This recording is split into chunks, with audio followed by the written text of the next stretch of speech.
Lucía López tiene noticias, un nuevo reporte. Hola, ¿cómo estás? Sí, mira, nos encontramos aquí en los patios del Congreso Nacional. Se le dice ex Congreso Nacional porque este era la antigua sede principal del Congreso, pero la verdad es que sigue funcionando aquí también buena parte de las actividades que se realizan en el marco de los trámites legislativos. Y por eso nos encontramos acá, porque vamos a conversar precisamente de algo que hemos adelantado y que tiene que ver con uno de los programas emblema de la presidenta Bachelet, por el que hay mucha preocupación, el Chile Crece Contigo, con la presidenta de la Cámara de Diputadas y Diputados. Digo, de la Cámara de Diputadas y Diputados porque así oficialmente se llama la Cámara. Carol Cariola, diputada, muchas gracias por estar con nosotros. Gusto de saludarte, Lucía, gusto de saludar a todos y a todos. Bueno, efectivamente vamos a conversar entonces de lo que ha pasado en el marco de la discusión de presupuesto que se sostuvo en la Cámara de Diputadas y Diputados durante toda la semana pasada. Un montón de glosas, un montón de proyectos que se incluyen dentro del presupuesto presentado por el Ministerio de Hacienda. Interminables horas de trabajo y discusión, mucha preocupación porque se votan o no se le asignan presupuestos a un montón de políticas públicas que hoy día están en pie funcionando, y en particular esta Chile Crece Contigo, un programa de política pública, yo decía, emblemático de la presidenta Bachelet, que ha sido premiado además y reconocido nacional e internacionalmente. ¿Qué es lo que pasa ahí? ¿Por qué está en riesgo de no continuar? Sí, bueno, primero, en términos de contexto general, efectivamente tuvimos 5 días, fueron 5 jornadas completas, desde muy temprano hasta muy tarde por la noche, el trabajo legislativo para el presupuesto nacional. Esta es la ley probablemente más importante que legislamos durante todo el año, porque tiene que ver con los recursos que se le entregan al gobierno para poder ejecutar los programas y las distintas cosas que finalmente se comprometen con la ciudadanía. Entre ellas, y muy bien lo decías tú, ¿cierto, Lucía?, que tiene que ver con la subsecretaría de la niñez. Esta es una subsecretaría que fue rechazada completa, y dentro del marco de la subsecretaría está la implementación de lo que hoy día es una ley, que es la ley Chile Crece Contigo. Nosotros, esto partió como un programa originalmente, pero sin embargo la presidenta Michelle Bachelet lo transformó en una ley que lo que busca es acompañar a las mujeres durante todo su proceso de gestación y finalmente que se atienden en el sistema público, y también a los niños, niñas de nuestro país en su primera infancia. Es un proyecto, es un programa muy importante, es una ley que hoy día garantiza el parto respetado, que garantiza el resguardo de la primera infancia, que entrega condiciones de acompañamiento a todas las mujeres de nuestro país y a las familias de nuestro país, y es muy lamentable que se haya rechazado. Y lamentablemente acá el argumento que hay de parte de quienes dicen que tenían diferencias es porque, claro, echaron abajo toda la subsecretaría de la niñez, que ya es increíble. O sea, yo no puedo entender que algo tan relevante, cuando algunos dicen que los niños van primero en la fila, pero después rechazan la subsecretaría de la niñez. Uno puede tener diferencias con cómo se implementan los programas, puede tener diferencias con los énfasis que se ponen en un determinado gobierno, pero echar abajo el presupuesto nacional de una subsecretaría tan relevante como esta, incluido en ello los recursos del Chile Crece Contigo, a mí me parece inaceptable e inentendible. ¿Y cuáles son, perdón, los argumentos que se esgrimen desde quienes votaron por rechazar el presupuesto para la subsecretaría de la niñez? Bueno, yo creo que hay que preguntárselos a ellos. Yo voté a favor, creo que esto es muy importante. Los argumentos que ellos tienen son argumentos que a mí me parece que además son sumamente falaces, porque ellos tienen una oposición respecto a cómo se ha llevado la política en materia de infancia, hablan del debate de la hormonización, que tiene que ver con el tema del plan de acompañamiento de niños trans, pero finalmente acá lo que se está votando es todo el presupuesto en contra, todo el presupuesto nacional respecto de la protección de la infancia, y eso es inaceptable. Uno puede, insisto en el punto, tener diferencias y plantear esas diferencias, generar leyes que generen cambio respecto de cómo se implementa un determinado programa, o derechamente generar acciones, ciertas gestiones para que el gobierno mejore su implementación de políticas públicas, pero no echar abajo el presupuesto. Yo creo que eso es algo complicado. Espero que el Senado lo pueda resolver, que se logre llegar a un buen punto de negociación y de acuerdo para que este programa finalmente vuelva a restituirse, y por supuesto también todo el presupuesto de la subsecretaría de la niñez. Algo importante que hay que aclarar, porque usted menciona uno de los argumentos, o el argumento en realidad que se ha dado, tiene que ver con la oposición que hay a los programas de acompañamiento de las niñeces trans. Así es. Sin embargo, lo que tiene que ver con Chile Crece Contigo era una glosa aparte, ¿o no? O sea, ¿se podría haber votado por separado? Se podría perfectamente haber votado por separado. O sea, se votó por separado. efectivamente y se rechazó. Y eso es lo que, tal como lo hiciste tú, se podría haber votado por separado, se solicitó la votación separada y se rechazó. Entonces, ¿por qué? Porque se rechazó todo el presupuesto de la subsecretaría de la Niña. Entonces, es indignante. Yo creo que esto es algo que necesitamos resolver, insisto en el punto, espero que el Senado lo logre reponer, que se logre un acuerdo y que por sesgos ideológicos particulares o por la mirada particular que pueda haber respecto de algún tema, no se eche abajo todas las políticas públicas en materia de infancia que hay en nuestro país. Perdón, ¿y cómo llega esto al Senado? Porque está, entiendo entonces, si usted, si bien comprendo lo que señala, está el presupuesto completo de la Subsecretaría de la Niñez que se rechaza. Se pide votar aparte Chile Crece Contigo, ¿no es cierto?, para que pueda ser aprobado. Se rechaza también porque no hay presupuesto para la subsecretaría. Así es. ¿Y cómo eso se puede arreglar en el Senado? Bueno, el gobierno tendrá que ingresar una indicación que reponga los recursos y va a depender de la votación del Senado. Aquí lo importante es que una subsecretaría tan importante como esta no quede sin presupuesto y particularmente un programa tan relevante que además es una ley de la República. O sea, si no hay presupuesto para cumplir con una ley, lo que se va a incumplir además es una ley. No estoy hablando solamente del programa en particular, no es un programa solo del presupuesto que dependa de un decreto, depende de una ley que regula el Chile Crece Contigo. Entonces, frente a esto es necesario que esto se reponga, el Ejecutivo es quien tiene que presentar una indicación y posteriormente el Senado tendrá que votarla. Y bueno, en este proceso, Lucía, siempre se dan espacios de diálogo, de negociación. De hecho, por ejemplo, a la Cámara de Diputados llegó el presupuesto de salud, una buena parte rechazado de la Comisión Mixta. En la Cámara lo logramos reponer. Lo mismo respecto de cultura, venía todo rechazado. En la Cámara también lo logramos reponer a partir de un acuerdo, un protocolo de acuerdo en materia de salud, en materia de educación también.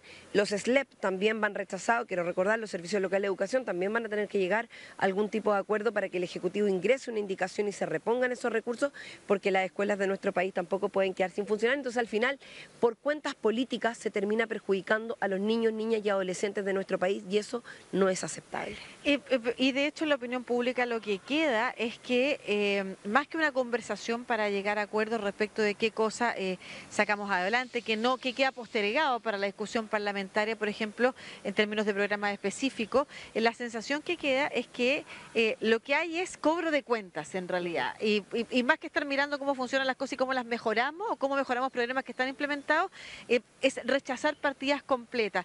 Y ahí usted que está dentro de la discusión, ¿no es cierto?, quisiera que nos dijera, porque nos comenta que hay espacios de acuerdo también.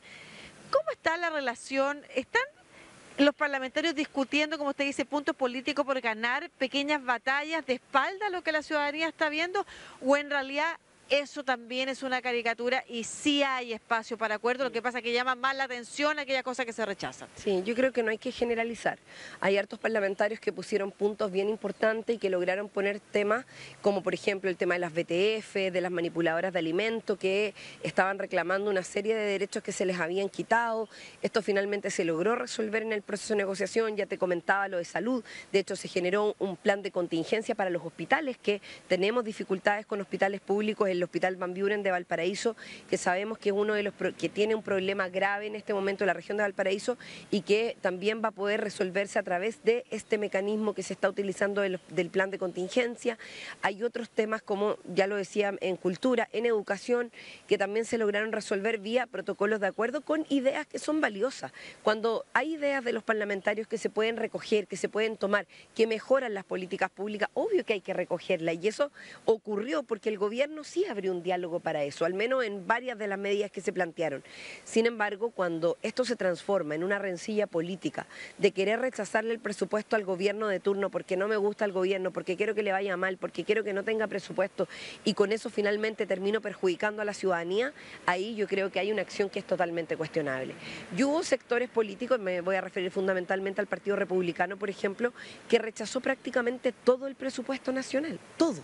O sea, ahí es donde uno no entiende realmente cuál es la estrategia, porque que yo rechace algo, que rechace una cosa porque tengo alguna diferencia, bueno, eso, si algún parlamentario hace eso o quiere marcar su punto político, es algo que uno puede entender, pero que se rechace todo el presupuesto nacional es algo que al menos a mí me parece que está fuera de los objetivos de una ley que finalmente no es para un gobierno, es para las personas, es para la ciudadanía, es para los chilenos y chilenas, lo que ahí se va a implementar a través de un determinado gobierno. Cuando en otro gobierno, estoy pensando hipotéticamente, le toque a otro sector político gobernar, yo creo que también hay que tener espacios de diálogo y de conversación precisamente para ir a abrir caminos y generar condiciones para mejorar la vida de los chilenos y chilenas y no para dejar programas sin recursos como en este caso ocurrió con el Chile Crece Contigo. Claro, con las materias de educación, por ejemplo, dejar sin funcionamiento no se puede. Una cosa es mejorar, pero dejar sin funcionamiento no se puede. Para cerrar, y ya que nos están viendo en toda Latinoamérica, el caso de Manuel Monsalve ha llamado mucho la atención. La verdad es que una situación además muy crítica para el gobierno de turno, del cual su partido también forma parte, ¿no es cierto? Su visión en general también nos interesa conocer lo que está pasando hoy día, sabiendo que a esta hora Manuel Monsalve está en prisión, está detenido mientras continúa su formalización mañana por abuso por violación consumada y violación tentada, que serían los dos, las dos causas por las cuales se le está formalizando. Sí. Por ahora, porque hay otras también delitos que se han imputado, como por ejemplo violación a la ley de inteligencia y otros más, ¿no? Esta es una situación muy grave, es muy grave lo que hemos venido conociendo, es muy grave que una autoridad pública sea denunciada por abuso sexual, violación o cualquier acción que involucre acciones de violencia contra una mujer. Yo creo que acá nosotros evidentemente hay un proceso de investigación que está en curso, no podemos adelantar los resultados de esa investigación, pero con todos los antecedentes que hemos conocido públicamente, las distintas filtraciones que hay de la Fiscalía, de las declaraciones de la víctima, de su entorno, de la familia, o sea, realmente es una situación escabrosa, y es escabrosa no solo por todo lo que implica la violencia contra una mujer en particular, sobre todo cuando hay una posible violación, sino que también cuando se generan amedrentamientos, mal uso del poder, cuando se hace uso de tu posición privilegiada para finalmente generar acciones que van a dificultar un proceso de investigación, que es lo que hoy día también se está evaluando como hipótesis frente a lo que ocurrió, digamos, con el uso de la ley de inteligencia.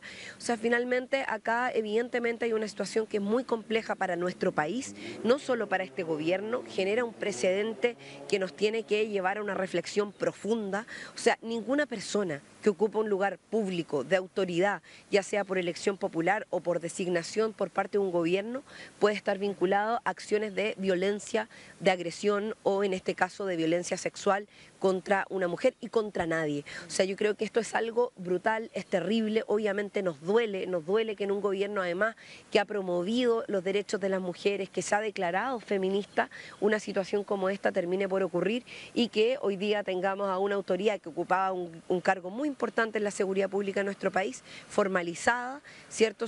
Enfrentando un juicio producto de las acusaciones a las que se le imputan. Y se ha conocido la declaración también a través de la prensa del presidente de la República. Se supo que el propio día martes 15 a él se le había informado de la denuncia por violación y abuso sexual en contra del presidente y el uso de las cámaras también de inteligencia, sus facultades para poder ver las cámaras. ¿Considera que el presidente se demoró en reaccionar, en pedirle la renuncia? A ver, yo creo que todos estos elementos que han sido parte de las filtraciones son elementos de la Fiscalía. Yo quiero ser muy respetuosa en no hacer especulación de los elementos que la Fiscalía tiene que conocer y llegar a una conclusión. Quienes hayan sido responsables o quienes tengan una responsabilidad en todo este procedimiento tendrán que asumirla. Personalmente, y esta es una opinión muy particular, creo que el gobierno debe hacer una autocrítica respecto de cómo se actúa en este proceso, desde el inicio hasta el final. Y el gobierno me refiero en su conjunto, o sea, de todo lo que ello significa, precisamente por lo que el gobierno representa. Y en ese sentido creo que la autocrítica de alguna manera ha venido apareciendo. Algo dijo la ministra Toá hace algunas semanas atrás, dijo podríamos haber actuado más rápido, por supuesto. Yo creo que siempre las cosas se pueden hacer mejor y eso evidentemente es parte del aprendizaje y bueno, insisto en el punto, una cosa son los aprendizajes políticos, las responsabilidades que puedan haber y otra cosa distinta son las aristas penales que en este caso se están investigando y que yo por lo menos espero que a la víctima se le den todas las garantías, que toda la protección necesaria, porque hay temor, lo ha manifestado su familia, su entorno, ella misma, y en ese sentido que también hacer un llamado a los medios de comunicación, a quienes estamos en la opinión pública, a no revictimizar, a ser cuidadosos con la información que entregamos y además el cómo de alguna u otra manera esta situación se está abordando, porque es una situación delicada. Para cualquier mujer, para cualquier persona en nuestro país, vivir una situación como esta y estar expuesto de la manera en que esta situación ha estado expuesta es muy complejo y doloroso. Muchas gracias, presidente de la Cámara de Diputadas y Diputados de Chile, la diputada Carol Cariola, conversando con toda Latinoamérica sobre estos dos temas, ¿no es cierto? La discusión en torno al presupuesto de la Nación, ahí los riesgos que corre, por ejemplo, el programa Chile Crece Contigo, emblemático, como decíamos, de la presidenta Bachelet, y por otro lado, del caso Monsalve, que tanto ha llamado la atención de la prensa. Muchas gracias, diputada. Muchas gracias, que esté muy bien. Nos vemos. Adelante.